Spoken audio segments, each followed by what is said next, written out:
Make a date with Rev Dr Ebenezer Markwei at 6 a.m. from Monday to Saturday on Graphic Online via Facebook and YouTube as he expounds on matters of faith. I'd like to capture my thoughts this morning with the words, new definitions of purpose. New definitions of purpose. Among the many things that Pharaoh did, one of them was to change the name or give a new name to Joseph. And the name he gave to him was Zaphnath-Paneah. Zaphnath-Paneah. And it just meant food for the people. Wait a minute. When his father and his mother gave birth to him, they named him Joseph, then that means that God will add another more. God will add another more. And Joseph had gone through the gamut of added sorrow. He had gone through the gamut of being beaten up by his brothers, being placed in a pit, and being picked out of the pit, being stripped of his robes of many colors, his robe of many colors, being sold as a slave, walking the pathway of shame, being sold, and then going to serve in somebody's house. He has gone through that pain, that painful process of being accused of what he did not do. And then now being thrown into a prison, he had also gone through the additional pain of now people that he had been good to, forgetting the good that he had done for them, like because the butler forgot about Joseph. Now all of a sudden, the story changes. And then that was the pain that was associated with Joseph. And all of a sudden, there comes a time in Joseph's life where Pharaoh said, enough of the Joseph. We don't know you by your past. We don't know you by your pain. We know you by your purpose. Because you have now become food for the people. Anytime they mention your name, you are the person who is feeding everybody. That was your purpose. That was your original purpose. That was what God was talking to you about the dream, in the dream that you had. When you saw your sheep stand up and all your brothers' sheep bow before you. Man, your harvest is going to serve the harvest of others. So you see, sometimes those around you, they may never identify your purpose or they may ridicule your purpose because that's what the brothers of Joseph did. They made mockery of his dreams.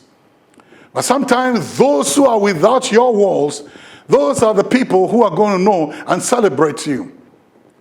Sometimes those who live within your four walls, the sin of familiarity haunts them and plagues them and shuts their eyes to divine purposes and divine prominence that God and the crowns that God is placing upon your head. Sometimes God will want you to pull away from them. He wants to take you out from the midst of those people. Just like when David came to kill Goliath, his brothers said to him in 1 Samuel chapter 17, don't we know you and the naughtiness of your heart? Why have you come here? To whom have you left the few sheep that we have? Our family, our family riches that we have. Who have you left to guard those people? We know you and the naughtiness of your heart. And then he turned away from them. Sometimes God, you may not want to turn away from those people. God moves you away from those people so that a new definition will come. Now that same naughty boy, now after the slaughter of Goliath, now see what they all began to say. Now everybody, all the women and everybody is now singing, Saul has slain his thousands and David is 10,000. David became the byword of praise. David became the praise anthem in the lips of the people. And guess what? Now the brothers have to revise their definition of him and now say, well, that's my kid brother. I taught him how to fight. When God changes your name, you see what is going to happen. People will begin to come from afar to begin to try and identify with who you are. Oh, I was with him. Oh, I was with her. Oh, we were both sleeping on the same bed. You lie. Where were you when he was sleeping in the prison house? Where were you when he was being accused? Where were you when he was being beaten? Where were you when he was being put into the pit? Where were you when he was being placed as a slave, sold as a slave? Where were you? And then the sin of familiarity is going to make them think, there is a new definition God gives to you. And that definition is not going to come from those who know you, those who think that they are familiar with you. God is going to give you a new definition that is going to change who you are. Because what? You have gone through a divine process of transformation. They may not recognize your purpose, but the people without will recognize your purpose.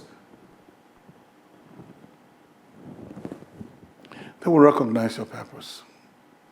And there's a definition that God gives you that overrides every other definition. Zaphnathpania. A new definition.